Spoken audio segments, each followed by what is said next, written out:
অভয় কি পারবে শ্রদ্ধাকে মৃত্যুর মুখ থেকে ফিরিয়ে আনতে? জানতে পারবো ভাগ্যরেখা নাটকের 160 নম্বর এপিসোডে। তাই স্কিপ না করে সম্পূর্ণ ভিডিওটি দেখুন। এপিসোডের শুরুতে আমরা দেখতে পাবো অভয় শ্রদ্ধাকে বলছে যে শ্রদ্ধা, আজকে আমি নিজেকে পরিবর্তন করতে চাচ্ছি আর তুমি আমাকে আর ছেড়ে চলে যেতে চাচ্ছ। আমি এতদিন তোমাকে অনেক কষ্ট দিয়েছি, আমি আর কোনো কষ্ট তোমাকে দিব না শ্রদ্ধা। তুমি আমাকে একটা সুযোগ দাও, তুমি ফিরে আসো আবার আমার কাছে। না চাইতেই তুমি আমার জীবনে চলে এসেছিলে, আর এখন যখন তোমাকে আমি চাচ্ছি তুমি চলে যেতে চাচ্ছ, তুমি একবার ফিরে আসো শ্রদ্ধা, একটি বারের জন্য চোখ খোলো। ডক্টর তখন বলবে, হয়তো আর কিছু করার নেই, আপনি পেশেন্টের কাছে থাকবেন না। অভয় তখন রাগান্বিত হয়ে ডক্টরের কলার ধরে তাকে চুপ করতে বলতে লাগলে ডক্টরও তখন অভয়কে বলতে লাগে, আপনি এসব কি করছেন, নিজেকে সামলানোর চেষ্টা করুন।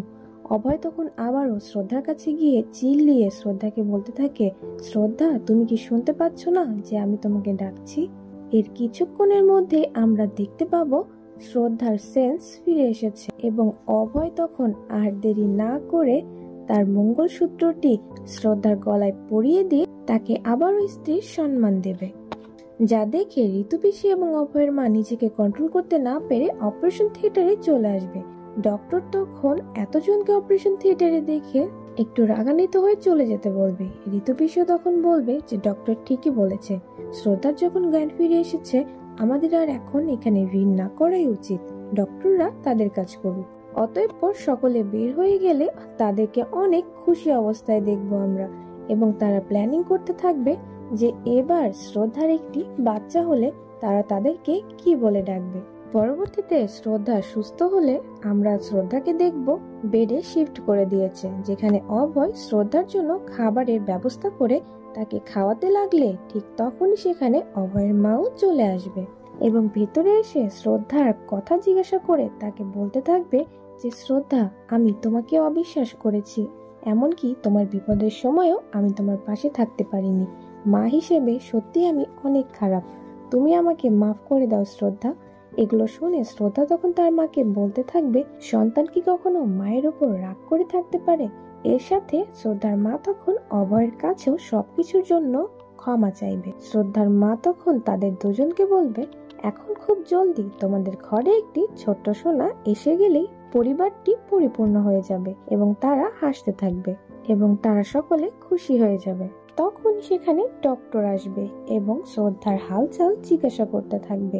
শ্রদ্ধাও বলতে থাকবে যে হ্যাঁ, সবকিছুই ঠিক আছে। অভয় তখন ডক্টরকে একটু চিন্তিত দেখে জিজ্ঞাসা করবে যে ডক্টর, সবকিছু তো ঠিক রয়েছে? ডক্টর তখন দ্বিধাদ্বন্দ্ব নিয়ে অভয়কে বলবে, সবকিছু তো ঠিকই রয়েছে, কিন্তু একটি সমস্যা। অভয় তখন আবারও সমস্যার কথা জিজ্ঞাসা করলে জবাবে ডক্টর তখন বলবে, শ্রদ্ধার পেটে গুলি লাগার কারণে তার অনেক বেশি ব্লিডিং হয়েছে। আমরা অনেক চেষ্টা করেছি ব্লিডিং থামানোর, আর এত ব্লিডিং হওয়ার কারণে শ্রদ্ধার পেটের ক্ষতস্থানে অনেক বেশি সমস্যার দেখা দিয়েছে। আমরা ধারণা করছি যে শ্রদ্ধা মনে হয় আর কখনো মা হতে পারবে না। এটি শুনে তো সকলেই অনেক বেশি আশ্চর্য হয়ে যায়। অভয় তখন শ্রদ্ধার কথা ভেবে ডাক্তারের কথাটি হাসি মুখে উড়িয়ে দিয়ে ডক্টরকে জিজ্ঞাসা করতে থাকবে যে ডক্টর, আমরা শ্রদ্ধাকে কবে নিয়ে যেতে পারবো? ডক্টর তখন তাদেরকে জানাবে, আপনি কালকেই শ্রদ্ধাকে নিয়ে যেতে পারবেন এবং তাকে অনেক বেশি দেখাশোনা করতে হবে। এটি বলে ডক্টর সেখান থেকে চলে গেলে আমরা শ্রদ্ধার মাকে ডক্টরের পিছু পিছু যেতে দেখব এবং অভয় শ্রদ্ধার কাছে আসলে শ্রদ্ধা তখন অনেক কান্না করতে থাকবে। অভয়ও শ্রদ্ধাকে জড়িয়ে ধরে সান্ত্বনা দিতে থাকবে। এদিকে শ্রদ্ধা অভয়কে বলবে যে অভয়, আমাকে মাফ করে দিন, আমি আপনাকে বাচ্চার সুখ কখনোই দিতে পারবো না। এটি কি হয়ে গেল আমার সাথে? যা শুনে অভয় তখন শ্রদ্ধাকে বলবে যে শ্রদ্ধা, তুমি এতটা সাহসী মেয়ে, তুমি এমন কথা বলছো যে কিনা তুমি একটি সন্তানকে বাঁচাতে নিজের জীবনকে বিপন্ন করেছো? তোমার মুখে এমন কথা মানায় না, যা হবে দেখা যাবে, তুমি এগুলো নিয়ে কোনো চিন্তা করো না। এটি বলে অভয় তখন শ্রদ্ধাকে থামানোর চেষ্টা করবে। অন্যদিকে আমরা শ্রদ্ধার মাকে দেখব যে কিনা ডক্টরের কাছে অনুরোধ করে বলছে যে ডক্টর, কোনো কি উপায় নেই যে শ্রদ্ধা যাতে মা হতে পারে? ডক্টর তখন বলবে যে আমরা তো কোনো চান্স দেখছি না, তবে একদম শিওরও দিচ্ছি না যে শ্রদ্ধা মা হতে পারবে না। এটিতে চান্স অবশ্যই রয়েছে, এখন আপনারা দোয়া করতে থাকুন, যদি বাচ্চা হয়েও যায় সবই উপরওয়ালার ইচ্ছে।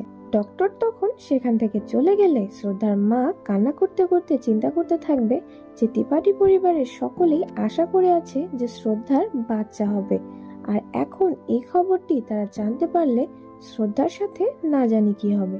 পরবর্তী দৃশ্যে আমরা দেখতে পাবো ত্রিপাঠী পরিবারের সকলে শ্রদ্ধার ওয়েলকামের জন্য অনেক বেশি আয়োজন করছে এবং অভয়ের মাকে আমরা এখানে একটু বেশি খুশিতে দেখব, কেননা সব ঝামেলা পেরিয়ে এখন সে আশাতে আছে যে একটি নাতি নাতনির মুখ সে দেখতে পাবে, আর এটি নিয়ে তারা অনেক বেশি হাসি মজা করতে থাকবে। ঠিক তখনই অভয় এবং শ্রদ্ধা আসলে সকলে অনেক খুশি হয়ে গিয়ে শ্রদ্ধাকে নতুন বউয়ের মতো বরণ করে নেবে, কেননা যেভাবে শ্রদ্ধা এবং অভয়ের বিয়েটি হয়েছিল শ্রদ্ধা সেরকম কোনো কিছুই করতে পারেনি। এ কারণেই তারা গৃহপ্রবেশের সকল আয়োজন করে শ্রদ্ধাকে বরণ করে নিয়ে আসে ঘরে। আর সেই আনন্দঘন মুহূর্তে আমরা ত্রিপাঠী পরিবারের সকলকে দেখব যারা কিনা শ্রদ্ধার আশেপাশে ঘুরে নাচ গান করছে এবং অনেক আনন্দ করছে, কিন্তু আমরা শ্রদ্ধার মুখে হাসি দেখতে পাবো না, তার মনে তো চলছে কষ্টের ঝড়। তাহলে কি হতে চলেছে পরবর্তীতে? ত্রিপাঠী পরিবার কি আসল সত্যটা জানতে পারবে? সেটি জানতে হলে অবশ্যই পরবর্তী এপিসোডটি দেখতে হবে এবং পরবর্তী এপিসোডটি পেতে হলে আমাদের চ্যানেলটিতে সাবস্ক্রাইব করে রাখুন।